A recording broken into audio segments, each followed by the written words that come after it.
Não tá preparada? Nossa, deve ter. Bem, nós vamos falar do tecido sanguíneo. Então, vou trabalhar um pouco mais aprofundado, tá, pessoal?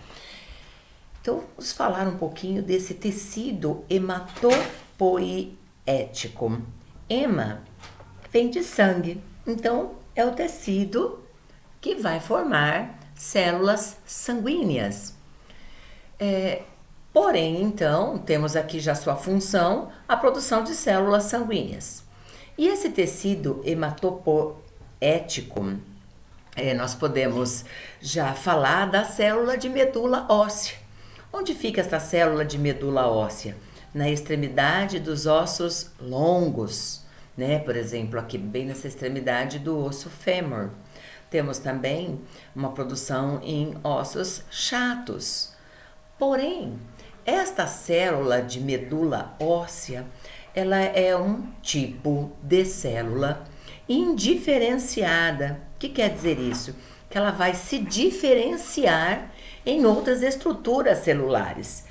Então, neste caso, esta célula de medula óssea que constitui o tecido hematopoético, ela vai de início formar dois tipos de tecidos: o tecido hematopoético linfóide e o tecido hematopoético do tipo mieloide. Esse tecido linfóide, ele vai originar as células de linfócitos. E o tecido hematopoético mieloide vai originar as outras estruturas celulares, como os glóbulos vermelhos, outros tipos de glóbulos brancos e inclusive os fragmentos de plaquetas. Porém, esse tecido linfóide, ele vai estar localizado nos gânglios linfáticos. Onde eu tenho os gânglios linfáticos? Falamos sobre os gânglios no nosso sistema circulatório, né? Então ele fica na região aqui do pescoço, ele fica na região da axila, na região da virilha. São aqueles vasos que terminam em fundo cego, e esses vasos lembram bem os dedos de uma luva, e a sua função, vamos dizer, dos vasos linfáticos nosso é de fazer a drenagem do sangue. Porém, nessa região onde tem os gânglios, os nódulos linfáticos, é que vai estar localizado esse tecido hematopoético, que é o linfóide. Também temos o órgão baço, né? Então nós temos aqui o órgão baço, que também vai se encarregar de estar o quê? Produzindo um tipo de glóbulo branco, que logo nós vamos estar falando, que é um tipo de glóbulo branco que também tem a função de defesa dentro do nosso corpo. Esse tipo de glóbulo branco originado, portanto, no baço, né? Porque ele passou aqui ele é originado pela medula óssea, mas ele passa pelo baço. Ele então recebe o nome de células do tipo B, de baço. Os tecidos, ou seja, as células originadas pelo tecido linfóide que passam pelo órgão timo, que também é de defesa, vai ser chamado de linfócitos do tipo T de timo. Então, as nossas células de medula óssea, ela já vai originar dois tipos de tecido.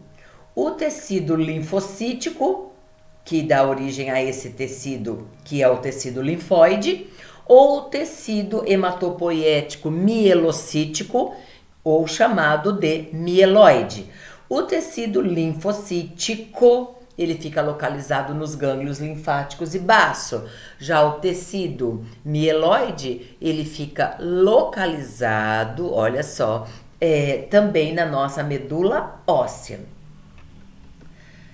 Bem, Então, como foi dito, as células de medula óssea ficam aqui na extremidade desses ossos longos que temos.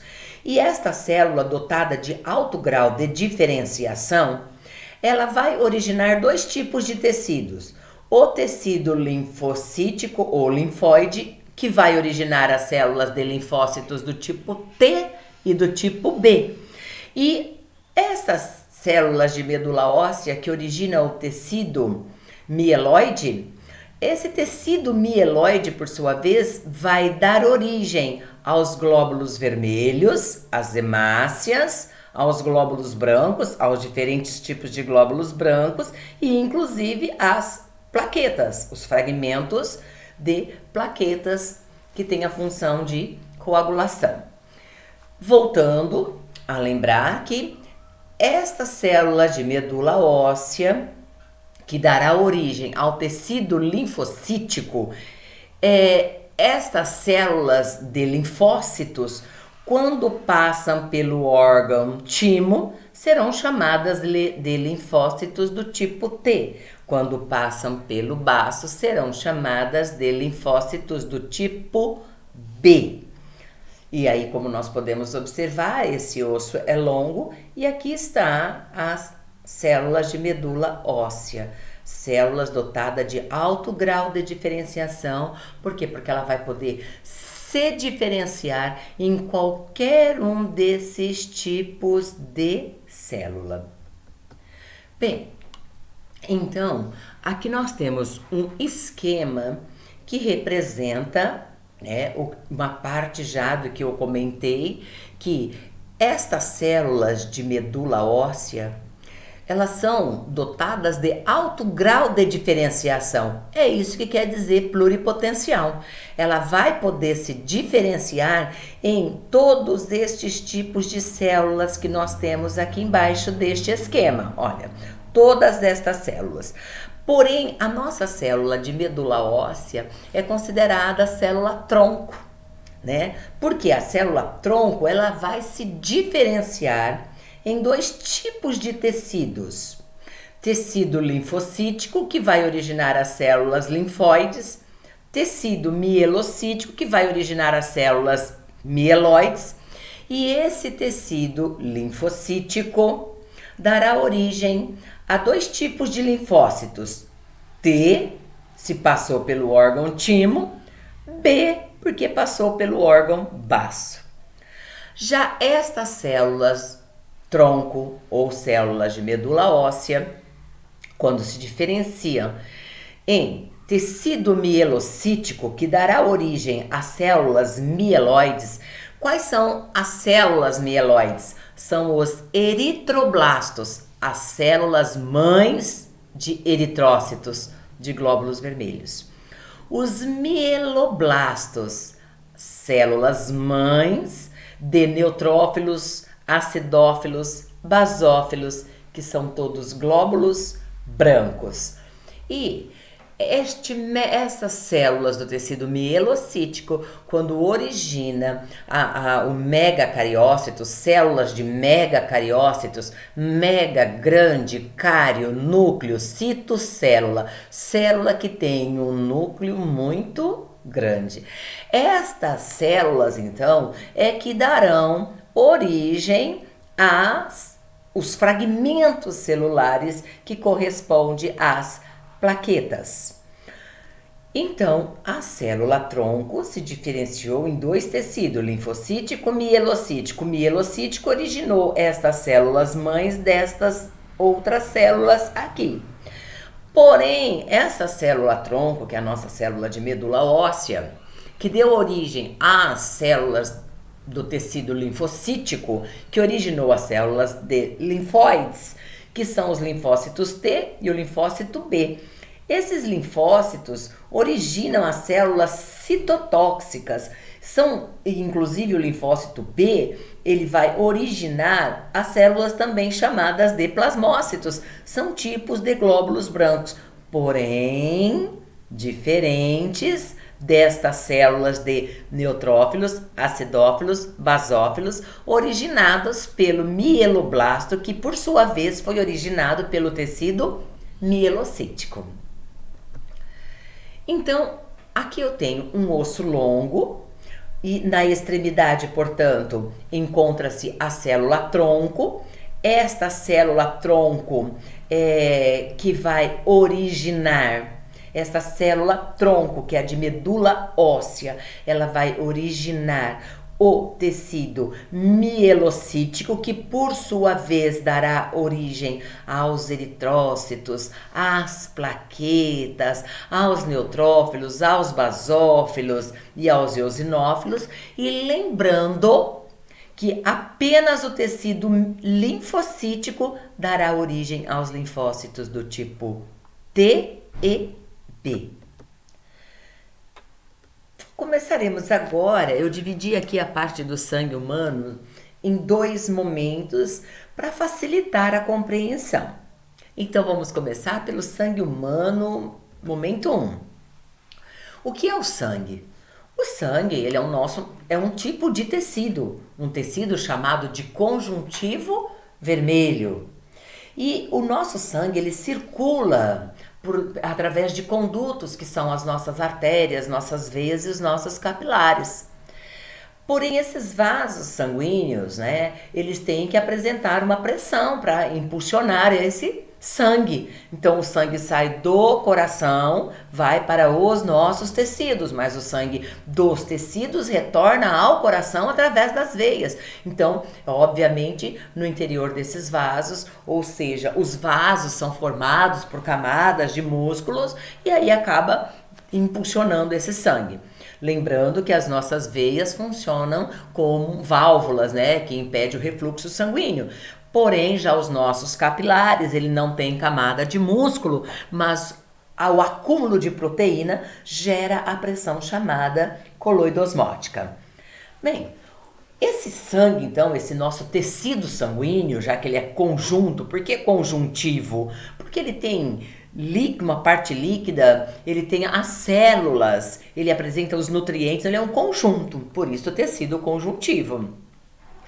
O sangue, ele representa cerca de 8% do nosso peso corporal. E o nosso sangue, ele é composto por elementos figurados e o plasma. Como é que a gente consegue ver isso? Quando nós fazemos exame de sangue, nós vamos até um laboratório, retiramos o sangue, eles colocam o nosso sangue dentro de um tubo de ensaio. É óbvio, eles vão acrescentar também ali no momento, que eles fazem a remoção, eles já colocam ali substâncias tipo anticoagulante para até que vá ser preparado esse sangue. E aí eles levam o sangue para uma centrífuga. O que eu observo depois desse sangue centrifugado? Que no tubo de ensaio eu vejo ali uma parte que é o coágulo, como podemos observar aqui, e uma parte que fica um líquido amarelado. Esse líquido amarelado é o plasma.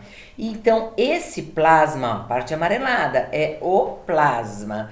Este plasma, na verdade, ele vai representar praticamente uma boa parte do nosso sangue. Então, aqui está, neste plasma, o soro. O que é que tem? Nesta parte amarela, tem água, tem proteínas, tem aminoácidos, tem glicose, tem os ácidos graxos e glicerol, tem os sais minerais, as enzimas, os hormônios, os antígenos, os corpos estranhos e inclusive podemos encontrar também as nossas células de defesa e os gases que estão dissolvidos. Porém, como nós podemos observar aqui o fibrinogênio é uma proteína solúvel. Então, essa proteína ela está nessa parte líquida do nosso sangue. E nesta parte aqui do tubo de ensaio, que eu visualizo o coágulo, o que é o coágulo? É chamado de elemento figurado. Do que é constituído esse elemento figurado? Por células de eritrócitos, que são os glóbulos vermelhos, por leucócitos, que são os nossos glóbulos brancos, e inclusive pelo fragmento de plaquetas. Vejam bem, eu não chamei isso aqui de célula, eu chamei de fragmentos celulares, que são as plaquetas. Então, O elemento figurado, ou seja, os elementos figurados, corresponde aos glóbulos vermelhos, aos glóbulos brancos e às plaquetas. Então, aqui nós falamos, né, do que é esse nosso sangue. Porém, esse plasma sanguíneo, né, ele é constituído, aquela parte líquida do sangue, aquela parte amarelada que nós visualizamos no tubo de ensaio. Ele é constituído por 90% de água, proteínas e sais. As proteínas que eu tenho no plasma são fibrinogênio, que participam da coagulação, gamoglobulinas, que participam do processo de defesa, as albuminas, que dão viscosidade ao nosso sangue.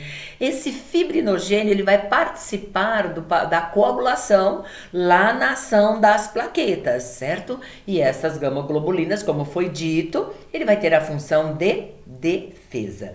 Porém, lembrando que essas albuminas, que dão uma viscosidade ao sangue, ela nada mais é do que uma reserva de aminoácidos, né? E que, na verdade, vão determinar aquela pressão osmótica do plasma, porque o aglomerado de proteínas é que gera uma pressão chamada de coloide osmótica no interior dos capilares, já que os capilares são desprovidos de músculos. As hemácias são os nossos glóbulos vermelhos, chamados também de eritrócitos. Se eu observo uma hemácia, eu vejo que são células bicôncavas, percebe pela imagem, bicôncavas. Porém, essas células, elas perdem o seu núcleo, tornam-se anucleadas e, por esse motivo, são células que vão durar apenas 120 dias. Estas hemácias ou eritrócitos são células vermelhas porque elas armazenam a hemoglobina. E pelo fato de terem a proteína hemoglobina, é que conseguem fazer o transporte dos gases, seja o oxigênio sob forma de oxihemoglobina, seja o gás carbônico na forma de carbohemoglobina. Porém, quando nós temos o número de de hemácias baixa no nosso sangue, nós enfrentaremos um problema de anemia, que seria o que? A diminuição de hemácias na nossa circulação. Lembrando que as hemácias são produzidas lá pelas nossas células de medula óssea, tá? Existem algumas anemias que são devido à carência de alimentos ricos em ferro. Porém, existem anemias também que é por falta de vitaminas do complexo B, que é a cianocobalamina. Então, acaba provocando uma anemia, né? E o fato, a pessoa que tem anemia, ela sente muita canseira, ela sente muita fraqueza por falta de quem transporte o oxigênio para se ligar à glicose para fazer a respiração celular. Então, a pessoa acaba sentindo muita fraqueza. Já existem também as anemias que são chamadas de hemolíticas. Essas anemias se devem a quê? À destruição das hemácias que acontecem no organismo por um erro genético, né? Então é uma causa genética, é o caso da talassemia ou chamada de anemia falciforme. Como nós podemos observar, as hemácias elas acabam ficando com esse aspecto de foice, olha, má formada, ela já não tem mais aquele aspecto bicôncavo. Bem, já o aumento das hemácias se deve a quê? A questão da baixa pressão atmosférica, tanto é que vocês podem observar que quando os jogadores vão, por exemplo, para a Bolívia ou para a Argentina, eles vão uma semana antes. Por que eles têm que ir antes? Porque se eles estão aqui no Brasil, nós não temos esse problema de baixa pressão, né, atmosférica. Então, manda-se os jogadores antecipadamente para que a medula óssea possa produzir mais glóbulos vermelhos e disponibilizá-los na circulação. Senão, esses jogadores não aguentam correr, eles vão ficar cansados muito rápido. Então, a baixa pressão atmosférica vai provocar um aumento da hemácia na nossa circulação. E o outro fator seria também, né, a questão da gravidez. Quando a mulher fica grávida, a demanda de oxigênio é grande para a mãe e para o feto, então tanto é que a grávida recebe, né, o médico prescreve uma medicação à base de ácido fólico para ela ingerir o ferro para estar participando da formação de suas hemácias. Então, o aumento de hemácia vai acontecer quando? Em relação à baixa pressão atmosférica e também em relação às grandes altitudes, como foi colocado. E no caso de uma mulher gestante também ela vai ter um número de hemácia maior. Vamos agora falar do sangue humano 2. Vamos falar dos leucócitos. Os leucócitos foram formados pelas células do tecido mielocítico, lá pelos mieloblastos, que passaram por um processo de diferenciação. Porém, os leucons são os incolores, células brancas, então são os glóbulos brancos, são as células de defesa. E é interessante que no nosso organismo, em cada milímetro cúbico de sangue, existe de 5.000 a 10.000 divididos em 2 grupos. Esses glóbulos brancos, então, são divididos em 2 grupos, os granulócitos e os agranulócitos. Quem são os granulócitos? Observe que aqui eu tenho o neutrófilo, o eosinófilo e o acidófilo. Aqui nós temos núcleo com 3 lobos, núcleos com 2 lobos. Percebe-se que o leucócito, então, já não é uma célula como a hemácia.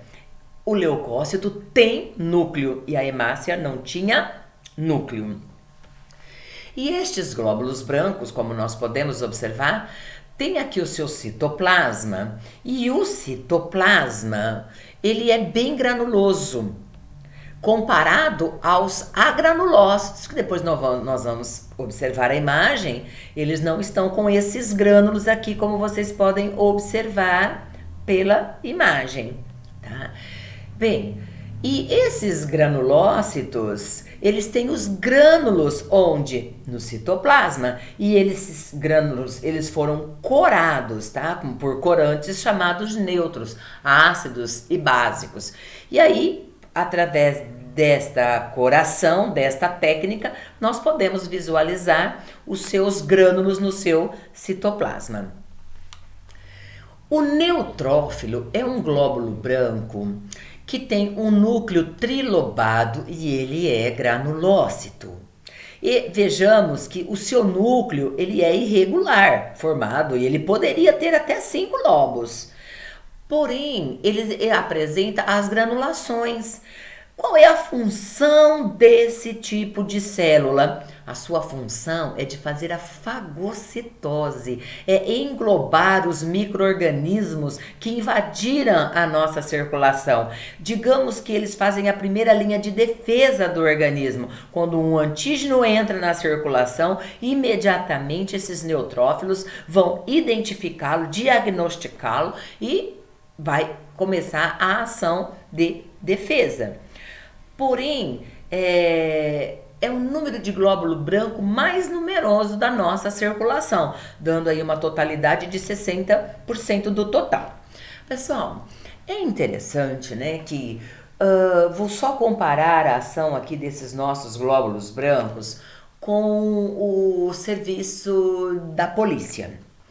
Por exemplo, nós temos os carros de polícias, eles ficam circulando pela cidade, pelas avenidas, pelas ruas, pelos bairros. O que esses policiais fazem? Eles estão vendo se está tudo em ordem, se não está tendo roubos, se não tem vândalos pela cidade, se está tudo no seu trânsito normal.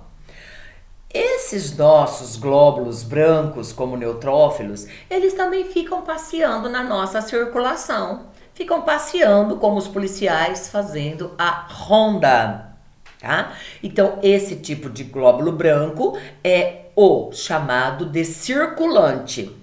Mas quando esses glóbulos brancos neutrófilos, ele identifica, vamos supor, alguma coisa está acontecendo ali, um sequestro, alguma coisa, e ele viu que tem alguma coisa muito perigosa, ele aciona a tropa de elite. Por isso que fala que eles são a primeira linha de defesa do organismo. Porque quando acontece coisas mais perigosas dentro da cidade, aciona-se a tropa de elite. Por que a tropa de elite? Eles são treinados para atirar, para escalar, né? A gente vê muito isso, a tropa de elite agindo no Rio de Janeiro. Então, é uma ação policial mais detalhada. Eles são os profissionais, né, que têm umas ações mais específicas. Então, por exemplo, estamos falando sobre a pandemia. Esse glóbulo branco neutrófilo, ele vai identificar, por exemplo, o vírus dentro da nossa circulação.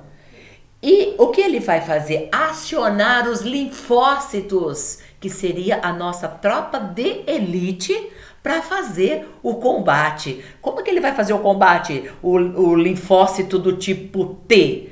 Através de ações fagocitárias, mas ele vai produzindo substâncias também que tentam, né, matar esses antígenos, tá bem? Por isso que a gente chamou aqui de primeira linha de defesa do organismo.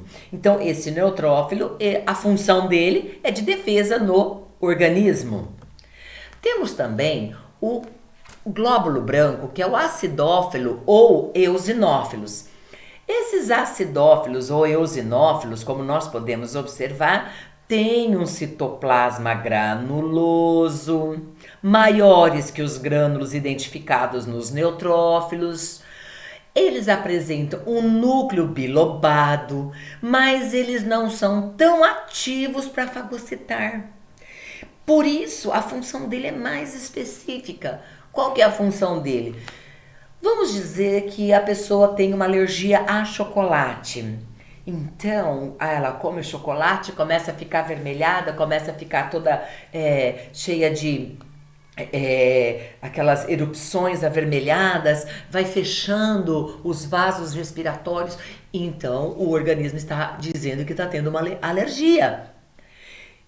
Neste momento, quem vai estar tentando fazer a defesa são os acidófilos e os eosinófilos, por isso que eles aumentam durante o processo alérgico. Podemos falar também das picadas de abelhas, de formigas, né, que provocam uma reação alérgica no organismo. Então, neste caso, é o eosinófilo ou os acidófilos que agem. E temos os basófilos. Esses basófilos, como estamos observando aqui na imagem, ele tem um núcleo bilobado, um núcleo, digamos assim, que retorcido, né? Esses basófilos, eles têm uma função associada à coagulação, porque estas células fabricam duas substâncias, né? Que é a heparina.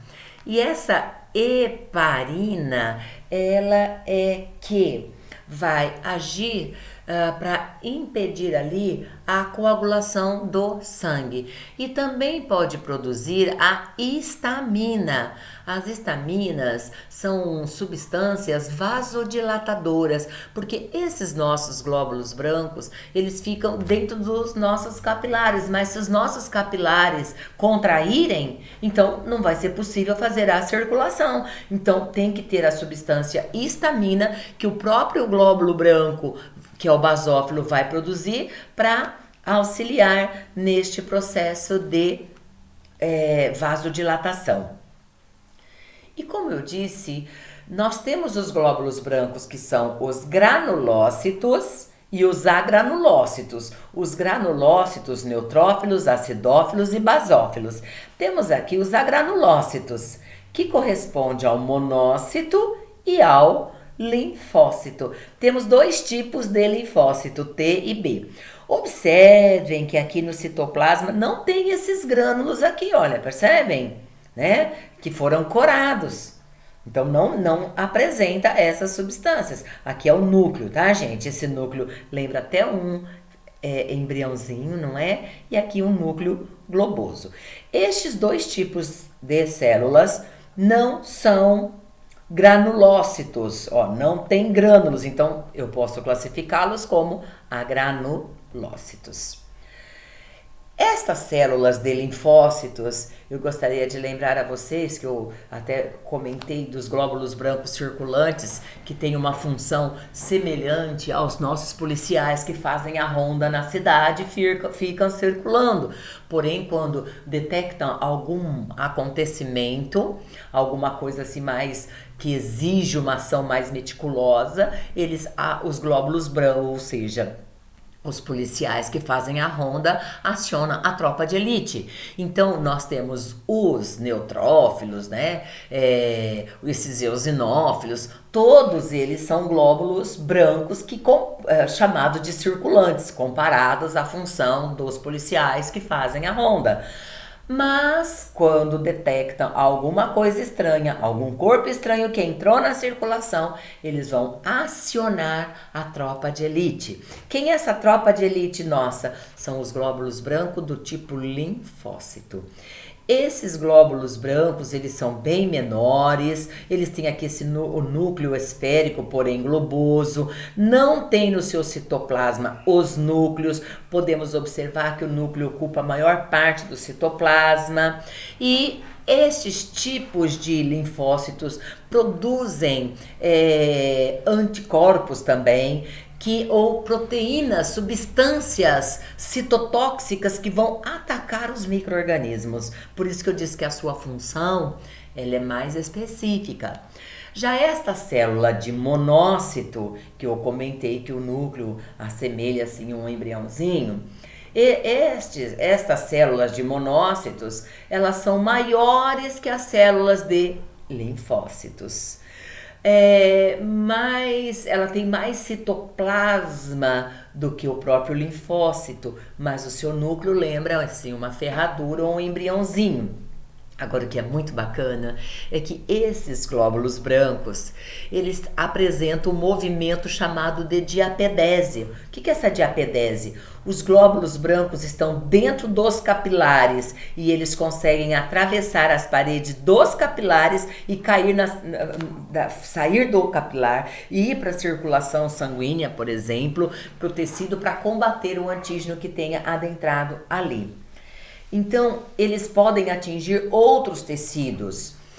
Estas células também de monócitos, né, eles atingem outros tecidos quando saem do interior dos capilares e lá eles se transformam em células de macrófagos, células com ação fagocitária, para fazer a defesa do organismo contra os antígenos. Só gostaria de falar um pouquinho mais aqui dessa diapedese. Vamos comparar. Vamos supor, nós estamos aqui dentro de uma sala. Imagine que cada um de nós tivéssemos condições de atravessar as paredes da nossa sala e ir para o outro ambiente. Esse outro ambiente estaria precisando da nossa ação. Então é isso, o glóbulo branco, ele sai do capilar, atravessa a parede do capilar e vai para o local onde ele tem que agir. Essa saída do capilar através das suas paredes é que é chamada de diapedese. E falando das plaquetas, as plaquetas são conhecidas como trombócitos. Por que eu chamo de fragmentos plaquetários? Porque antes era uma célula de megacariócito, uma célula com um núcleo muito grande. E essa célula sofreu uma série de subdivisões, o núcleo subdividiu, e aí ficaram o quê? Fragmentos de células. Porém, dentro desses fragmentos celulares, existe uma enzima chamada de tromboplastina, que na presença do cálcio vai provocar um efeito dominó, né, até formar a proteína trombina, que vai fazer a coagulação do sangue. Então, voltando um pouquinho, no interior da plaqueta tem uma enzima inativa, uma proteína, que é a tromboplastina. E essa tromboplastina, ela pode reagir com o cálcio e aí vai desencadear o efeito cascata da coagulação, que estaremos falando um pouco mais na frente. Como podemos observar, essa célula que tinha um núcleo muito grande, ela sofreu uma série de divisões e então essas plaquetas resultam da fragmentação dessa célula de megacariócito, que também apresentava sua localização na medula óssea, mas essa célula tem esse fragmento celular, ele atua no processo de coagulação. E o número de plaquetas num organismo varia de 150 mil a 400 mil por milímetros cúbicos de sangue. Por isso que quando as pessoas estão com uma suspeita de dengue, faz lá o exame, verifica que a sua quantidade de plaqueta está baixa. Então ela pode sofrer uma hemorragia. Então o fragmento de plaqueta, ele participa do processo de coagulação. Bem, aqui então nós temos, os fragmentos de plaquetas e aqui os glóbulos vermelhos que são bicôncavos. O que pode acontecer com a diminuição do número de plaquetas no nosso organismo é uma trombopenia ou trombocitopenia, tá? Então, agora, existe sim, alguns casos de trombocitopenias se deve a algumas doenças, hemorrágicas, Aí como nós podemos observar aqui, olha, já uma grande quantidade de hematomas, Então, o que deixa o hematoma é a ação da plaqueta, uma trombocitose, um aumento de plaquetas e pode ter sido uma doença provocada por vírus ou por bactérias que também poderia levar a essa formação destes coágulos. A coagulação do sangue. Bem, esse efeito de coagulação, óbvio, é um mecanismo de defesa do nosso organismo, contra as hemorragias. E quando é que isso acontece? Quando nós nos acidentamos, por exemplo, a ruptura, o corte de um tecido. Então, quando nós cortamos a pele, lesamos o tecido e lesamos o capilar, cortamos o capilar.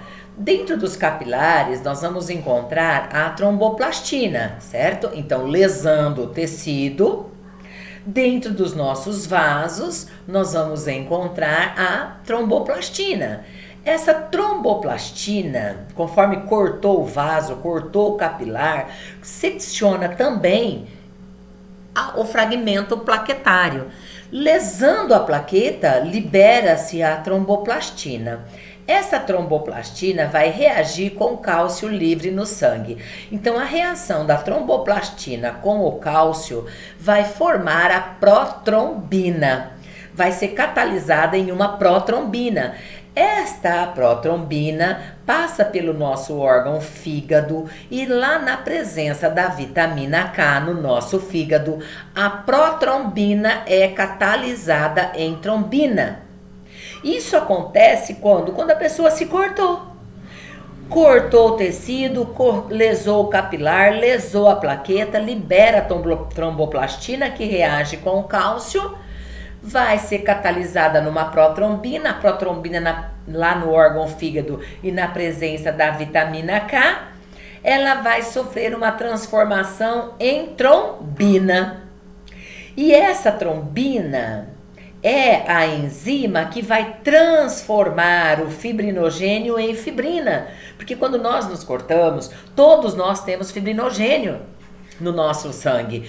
Tem que transformar esse fibrinogênio em fibrina. Porque o que a fibrina faz? Ela forma uma rede em volta do coágulo. E aí para de sair sangue. Então, falamos sobre o processo de coagulação. Lembrando que As pessoas que são hemofílicas, não acontecem esse efeito cascata aqui, tromboplastina mais cálcio, se catalisa em protrombina e passa a ser trombina. Nas pessoas hemofílicas não tem a trombina, logo o fibrinogênio não se transforma em fibrina, uma rede em volta do coágulo, por isso elas sangram. Bem, para impedir que o nosso sangue sofra coagulação no interior dos vasos, então é formado a heparina, como nós comentamos, pelas células de basófilos. Essa heparina é um anticoagulante natural existente dentro dos nossos vasos para que não ocorra coagulação, senão a gente morre por trombose, embolia pulmonar, né, gente? Porém, nos bancos de sangue, nos laboratórios, quando vai ser feito um exame de sangue, tem que ser impedido que esse sangue coagule, tem que impedir a formação da trombina. Então, o que eles usam para impedir a coagulação? Fazem uso dos oxalatos, dos citratos, né, que vão impedir essa coagulação. Então, nós temos aqui uma linha de reagentes que impedem esta coagulação. Seria o citrato, o editar e os fluoretos, para impedir que o sangue seja coagulado. Bem, então, fechando a nossa aula, nós temos o tecido hematopoético, que ele se divide em dois tecidos, o tecido que é formado pelo linfocítico e o mielocítico. O linfocítico dará origem aos linfócitos T e B. Já o tecido hematopoético, que deu origem ao tecido mielocítico, ele vai originar as células de eritroblastos, que origina hemácias, eritrócitos, que faz o transporte dos nossos oxigênio da vida. Já o tecido mieloblasto vai originar os glóbulos brancos. E o megacariócito vai originar o quê? Os fragmentos de plaquetas, que se encarrega de fazer a coagulação. Por que hemácia transporta oxigênio? Porque ela tem hemoglobina. Por que glóbulos brancos, basófilos, neutrófilos, eosinófilos, linfócitos, monócitos não transportam oxigênio? Porque não tem hemoglobina. E para que ocorra a coagulação, nós precisamos de ter os fragmentos plaquetários. E quando a plaqueta é lesada, a tromboplastina vai reagir com cálcio e vai desencadear o efeito cascata da coagulação.